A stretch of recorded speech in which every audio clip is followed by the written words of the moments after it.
Bonjour tout le monde, ici Monsieur Cacahuète et Zouk qui est dans une autre pièce, et Carla et Neige qui sont à côté de moi là. On voit Carla, très bien. Aujourd'hui nous sommes mercredi 5 juillet 2023, il est déjà 17h05. Qui dit mercredi dit Fallout 4. Sur ma chaîne Cacahuète Gaming, j'ai joué 2 heures à Fallout 4.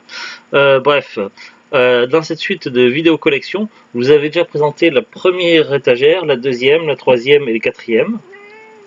Oui, miaou. Très bien, on voit Neige là. Je m'étais arrêté avec Jack and Daxter, les 4 jeux. C'est la dernière chose que je vous ai présentée. On continue à la lettre J avec Jeux Olympiques de Tokyo 2020, le jeu vidéo officiel. C'est un jeu édité par Sega, un jeu plutôt sympa à jouer en mode multijoueur, de préférence en local.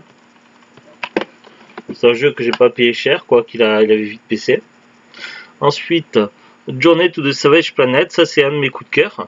C'est un jeu indispensable à avoir sur une de ces consoles, PS4, Switch ou autre. Il est vraiment extraordinaire, c'est des barres de rire. Bon, c'est un vieux FPS, il y a de l'exploration, de la découverte, des combats de boss et surtout un humour extraordinaire, un humour québécois avec des barres de rire. Ce jeu, c'est vraiment une pépite. Il faut vraiment l'avoir fait au moins une fois. Ensuite, Jumanji, le jeu vidéo officiel tiré du film. Bon, c'est un petit jeu qui paye pas de mine et qui est assez moyen.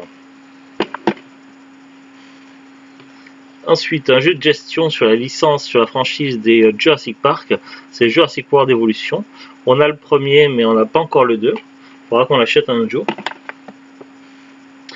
Ensuite, Just Die Already, un jeu où on joue avec des personnes âgées et ça part un petit peu en vrille, en sucette. C'est imaginez le jeu God Simulator où on incarne une chèvre, sauf que là on incarne un retraité. C'est un peu le même genre de délire. Neige, descends de là. Tu vois bien qu'il n'y a pas de place pour mettre un chat. Les chats, ça fait pas de la Switch.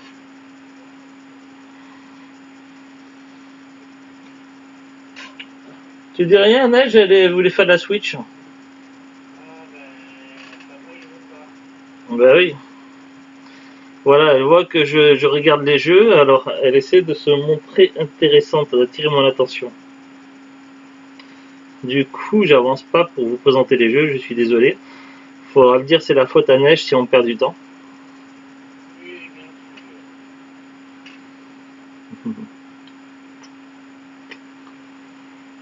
Tu veux faire un gros câlin? C'est ça?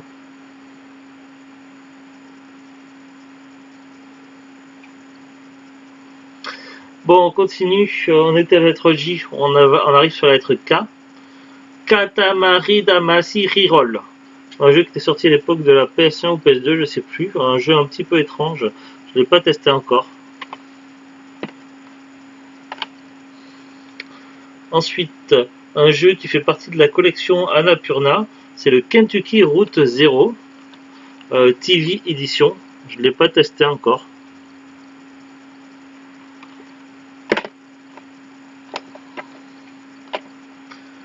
Après, Kingdom Hearts The Story So Far, ça comprend un paquet de jeux, une compilation pour se remettre dans le bain des Kingdom Hearts, vraiment excellent. J'ai fait tous les jeux qu'il y a dans la compilation et j'ai vraiment adoré, j'ai passé un très bon moment. Le seul qui a mal vieilli, je trouve, c'est le premier Kingdom Hearts, où il y a une jouabilité un petit peu compliquée à prendre en main. Ensuite, le Kingdom Hearts 3, celui-là je ne l'ai pas fait encore. Kingdom Hearts Melody of Memories, là c'est un jeu de rythme sur la licence Kingdom Hearts. Ensuite, l'un des premiers jeux de la PS4 qui fait partie du line-up, c'est le 6e jeu à avoir édité sur la PS4, c'est Knack. Je l'ai terminé, il y a quelques bugs qui sont gênants, qui gênent au niveau de la progression du jeu, mais à part ça, ça va, le jeu est plutôt pas mal. Knack 2, celui-là je ne l'ai pas fait encore. Ensuite, Kotodama, les 7 mystères de Fujisawa. Je ne l'ai pas testé celui-là encore. C'est un genre de match game où on assemble des trucs. Je sais pas trop ce que ça donne comme jeu, s'il est bien ou pas. Ensuite, un jeu qui fait partie d'une série. Il y a eu d'abord une série audio que j'ai adoré, que j'avais découvert un peu par hasard. Ensuite, il y a eu les BD, les romans, et maintenant le jeu vidéo. C'est le Donjon Nullbuck. J'ai pas encore joué au jeu vidéo, The Loot l'a terminé, mais voilà, la licence Donjon Nullbuck, j'adore, je suis super fan, et du coup je suis super content d'avoir le jeu vidéo qui va avec. Ensuite, on part sur une autre licence célèbre du Seigneur des Anneaux. Donc là, c'est La Terre du Milieu, l'Ombre du Mordor, édition Game of the Year. J'ai pas testé encore. On a la suite, L'Ombre de la Guerre, Définitive Édition. J'ai pas testé non plus. Après, on part sur du Lara Croft et le Temple d'Osiris. C'est un jeu en vue du dessus, un peu comme un Diablo-like. Ensuite, on part sur une célèbre licence avec des briques. Je parle de la licence Lego. Alors, pour les jeux Lego, on en a 1, 2, 3, 4, 5, 6, 7, 8, 9, 10, 11, 12. On a 12 jeux Lego et je crois qu'il nous en manque 4 si je dis pas de bêtises. Alors, c'est parti avec Lego Batman 3. Lego City Undercover. Lego DC Super Vilain. Lego Harry Potter Collection. Lego Jurassic World. Lego La Grande Aventure, le jeu vidéo. Lego La Grande Aventure, le jeu vidéo numéro 2. Lego Le Hobbit. Lego Les Indestructibles. Lego Marvel Collection. Lego Ninjago. Je commence à avoir mal au bras à force de le bouger. Et Lego Star Wars, le réveil de la force. Alors de mémoire, si je dois citer les Lego qui nous manquent, c'est Lego Star Wars que la collection, le nouveau jeu. Ça fait 1. Lego World, Lego je sais plus quoi avec des briques. Et puis après il y en a un quatrième, mais le jeu de voiture je crois Lego. Allez, on part sur du point and click. Leisure Suite Larry with Dream Don't Dry, je l'ai commencé, j'en suis qu'au début.